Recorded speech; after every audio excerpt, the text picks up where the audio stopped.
係咁網友嗱，呢條片係講乜嘢呢？敵人如此欺負我們是要認真對付的。毛主席話：你老母呢個美國佬又整咁多項制裁制裁我哋嗰啲半導體業，又賣呢個武器俾台灣，最近又賣多7億幾美金，然後呢，賴清德過境呢，走去關島總督嗰度，而家還拖啦，我睇你驚唔驚？嗱，另外咧呢條片又會講到呢一個大陸修改嗰個 M1嘅計算方法，點解咧？呢個同埋經濟學人話，如果美國真係徵收大陸60%嘅關稅，佢可以點樣反制？有冇效？好啦，嗱，先講講下我哋呢隻神藥剛啱嚟翻嗰啲人咧，就一嚟就買晒。係好抵嘅，你睇下，凡係有 Q10 抗氧化維生素嘅嘢，我哋呢隻就最抵。韓國認證 Q10 父母呢個係佢係刺激你嘅粒線體，等你個人充滿咗活力嘅好多人寫 email 嚟俾我，你哋可以留言就講食咗呢隻藥之後咧，就係充滿咗活力。咁就喺呢度咧，就120粒喎，好抵喎，食4個月嘅喎，食4個月。咁另外咧，就我哋加埋呢隻配套呢一個韓國 From Bio 嘅血糖螺，係有巴拿巴葉萃取物，係愛嚟增進新陳代謝，呢一個係等你保持青春嘅呢個。兩樣嘢加埋870蚊，而家588蚊啫，剛啱嚟翻，大家可以買。一路到12月31號為止，呢個就係呢隻 Q10。你上網 search 咗呢隻 Q10，冇人好似我哋咁平，真係100蚊一個月。好啦，千辛萬苦，我哋嘅訂閱人數去到93萬，去到89萬幾，好難捱到90萬。大家記唔記得？有終捱到93萬。咁我去唔去咧？埋呢7萬咧？我希望大家幫我快啲 subscribe 啲，叫啲朋友幫手 subscribe 咯。呢個就係我個目的都係想做到100萬啫。100萬喺世界上唔算得係乜嘢，廣東話入面就算，呢個係世界上唔係算得乜嘢咁就係100萬就會攞到個金牌呢啲係 vanity， 呢啲係虛榮。呢個係12月5號，中國外交部令第14號公佈，決定對美國軍工企業及高級管理人員採取反制措施。12月5號就施行啦，我睇你驚唔驚？好啦，反制清單13間企業，呢13企業，呢啲企業我多數都唔識，有間無人機公司，呢間無人機公司護盾、火風暴實驗室，呢個人工智能，呢啲咁嘅 CyberLux， 呢一個係呢啲咁嘅公司，呢啲公司咧。凍結喺中國境內嘅動產，即係錢、不動產同其他財產，乜嘢財產都凍結晒，禁止喺中國組織、個人，總之中國境內嘅任何組織、個人都唔可以同佢哋做生意或者合作。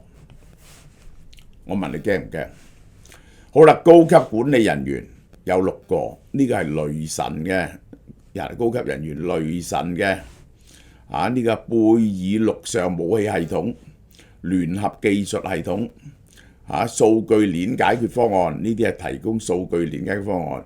Blake 嘅無人機凍結晒喺中國境內嘅動產、不動產同其他財產，禁止中國境內嘅組織、個人同佢本人進行交易合作，唔發簽證俾你唔准入境包括香港、澳門我問你驚未？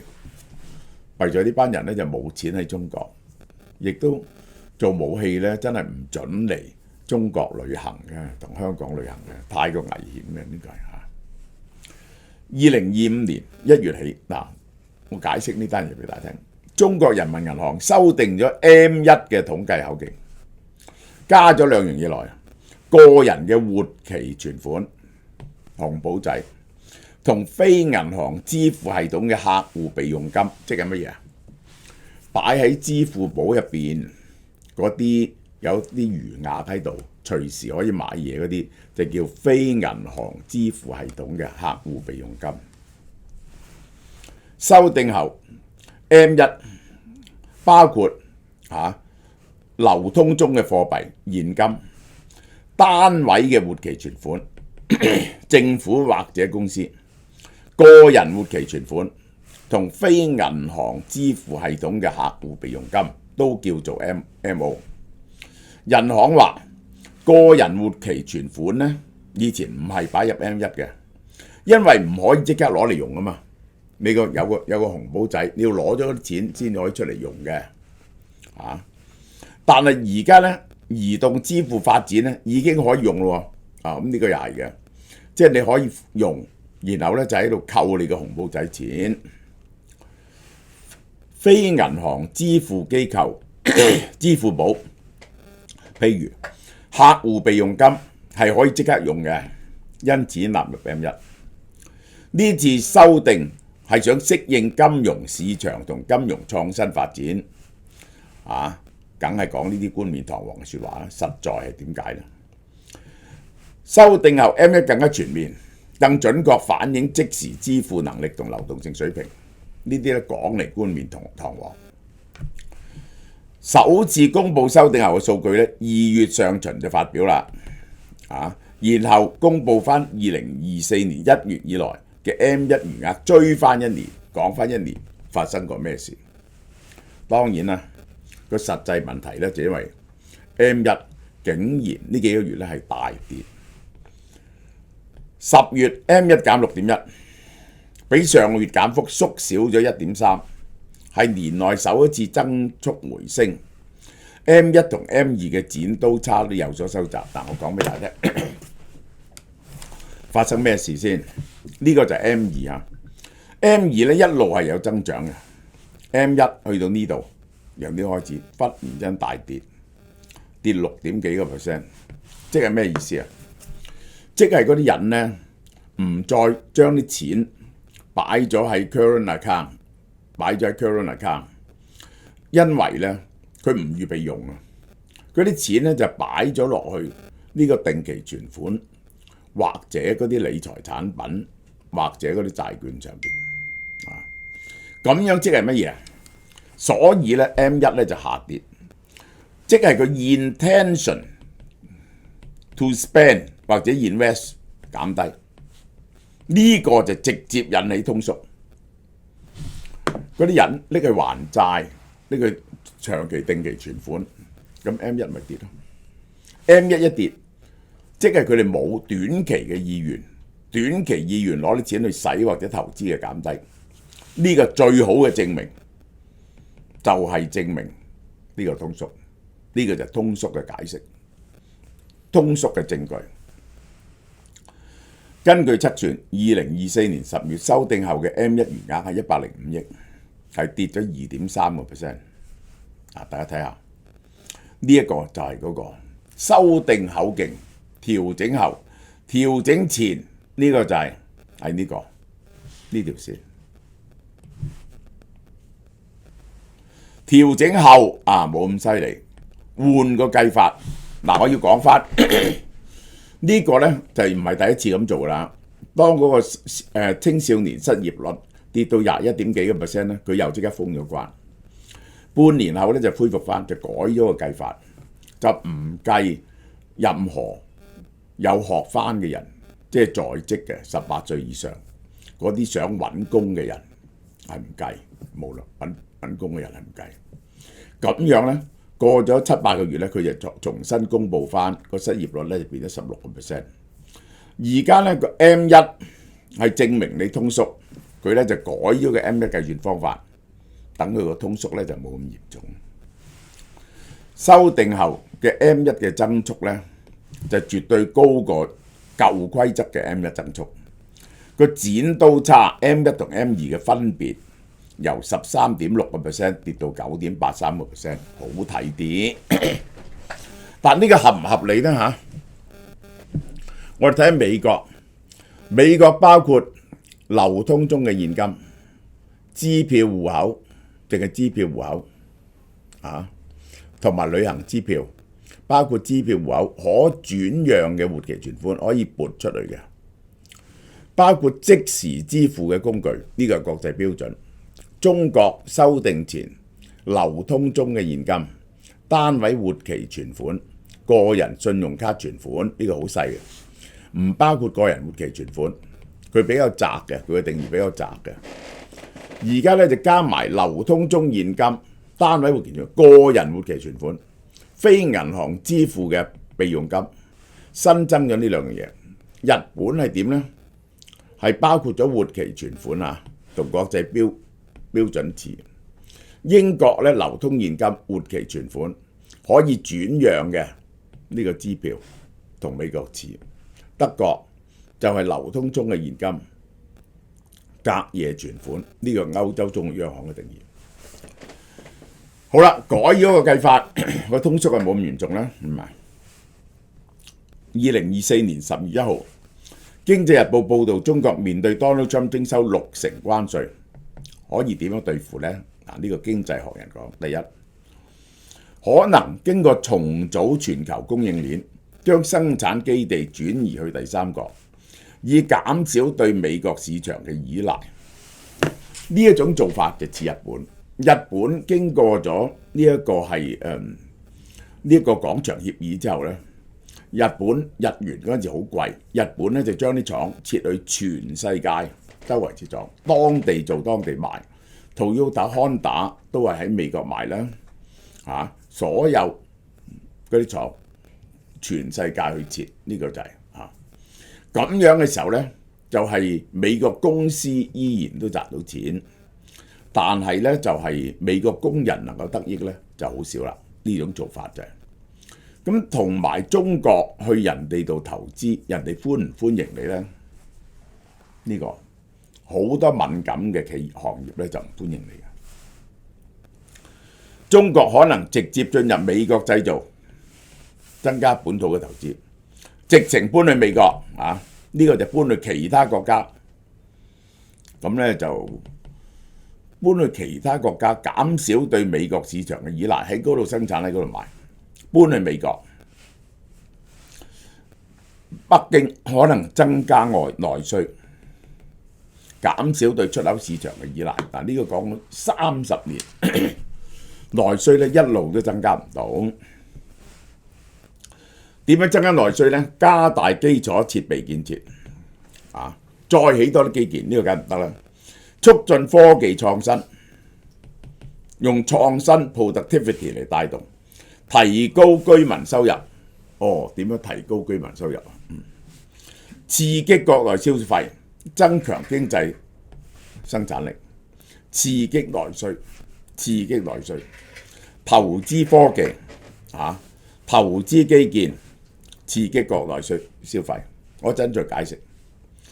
第四，北京可能回敬美國嘅關稅戰，對美國進口商品加徵相似嘅關稅，但係雙方嗰啲嘢呢，中國係唔買唔得嘅。一陣我再解釋俾大家聽，冇意思嘅，你加人哋關稅啊！北京可能讓人民幣貶值，以提升出口競爭力。呢個又係唔通嘅。咁樣引發資本外逃，啲人咪驚，如果你貶少少咪走咯，金融市場震盪。中國同其他貿易夥伴合作。同俄羅斯、新加坡、越南做多啲生意。好啦，通過擴展多邊貿易，希望有新嘅市場，彌補因為美國關稅而減少嘅出口量，維持經濟增長。經濟學人嘅報導話，中國面對 Donald Trump 可能徵收60%嘅關稅，反擊方面嘅能力非常有限。我解釋俾大家聽點解，唔好聽佢嗰個講嘅。因為幾個元素，反擊有限。第一，就係中國嗰個貿易係有8000億美金嘅順差。當你有咁多嘅順差嘅時候呢，即係人哋買你嘅嘢多過你買人嘅嘢，人哋抽你關稅，你抽人哋關稅，人哋抽得多，你抽得少，呢個就係第一。就係呢個 basic 嘅唔同，因為你有好大嘅順差。第二就係中國最入口最多嘅嘢咧，係唔可以避免嘅喎，因為中國自己冇辦法有。呢個係四大類嘢。第一就係農業，農業產品1億噸到嘅大米，3000萬噸到嘅玉米，然後仲有1000零萬噸嘅其他嘅嘢。呢啲咧中國係種唔到嘅，一定要入口嘅，而你唔可以唔食飯嘅。第二，石油，中國嘅石油咧係有60%進口嘅而家。咁多啲再生能源可能好啲嘅。第三，最大鑊高科技產品，中國最大嘅單一入口就係半導體，你可唔可以唔入口咧？人哋賣俾你啊，你執到啦，每年4000幾億美金，1000幾億喺中國自己做嘅，仲有3000幾億係做咗產品再賣翻出去嘅，即係好似蘋果手機咁。呢3個因素令到中國好難反擊。我哋用第二個角度嚟睇，第四仲有中國仲要喺全世界入口好多 commodity， 即係鐵礦啊呢啲咁樣嘅嘢嚟，呢啲原料呢啲資源要輸入，呢啲全部要俾錢要輸入嘅。中國係難以避免嘅呢啲嘢，因此改善唔到個貿易嘅順差嘅呢個。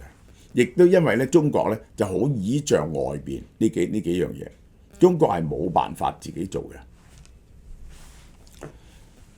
好啦，中國如果對美國商品加徵關稅，美國又再報復，咁結果咧就攬炒收場。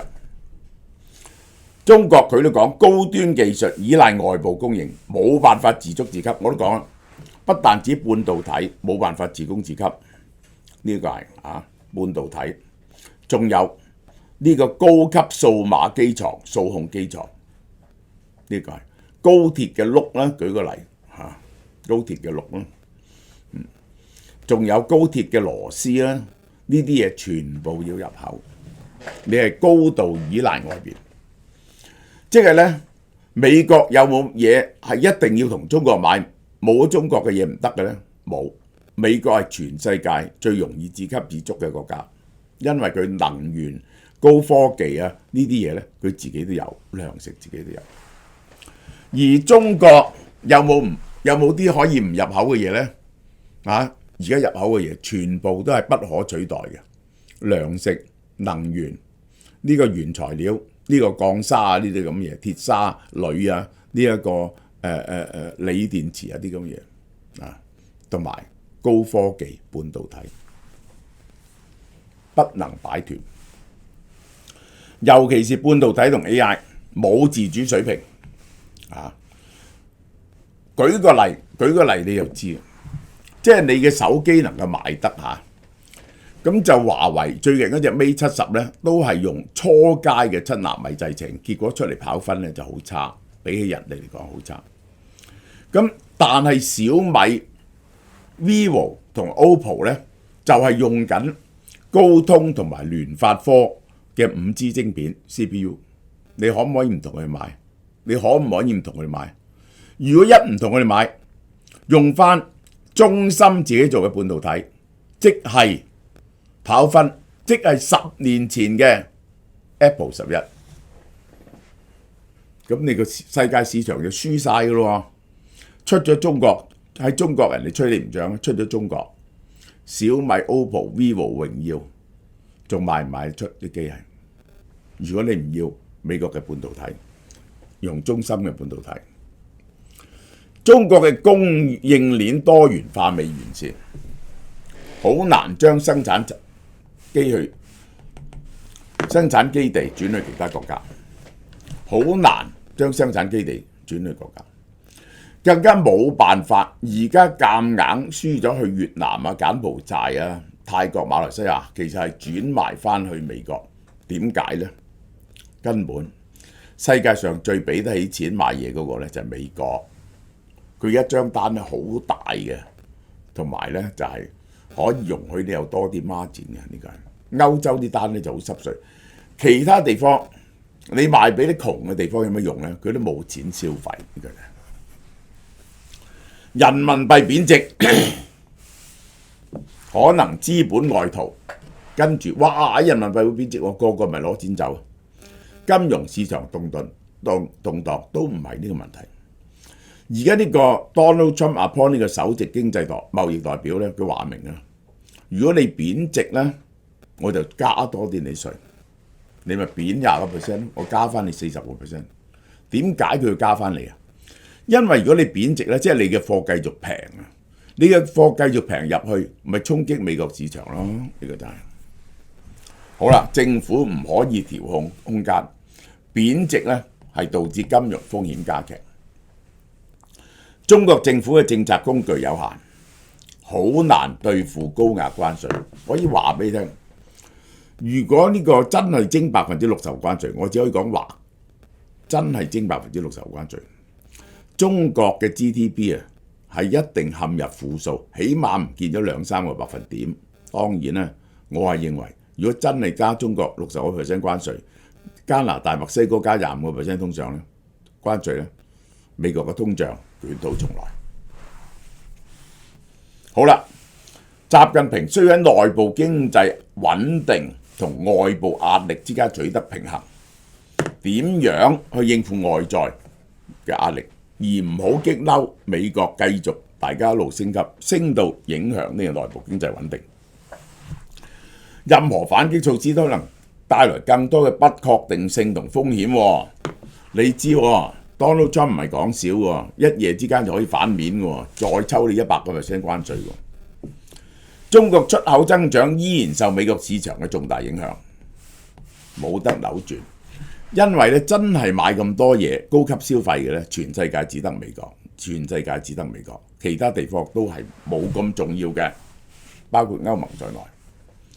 中國可能依靠內需增長對抗外部壓力，而唔係直接反擊。唔好反擊啊！越反擊越打多啲嘅，呢個有癲嘅。呢個係你點樣依賴內需呢？依賴內需有2大問題，我解釋俾大家聽。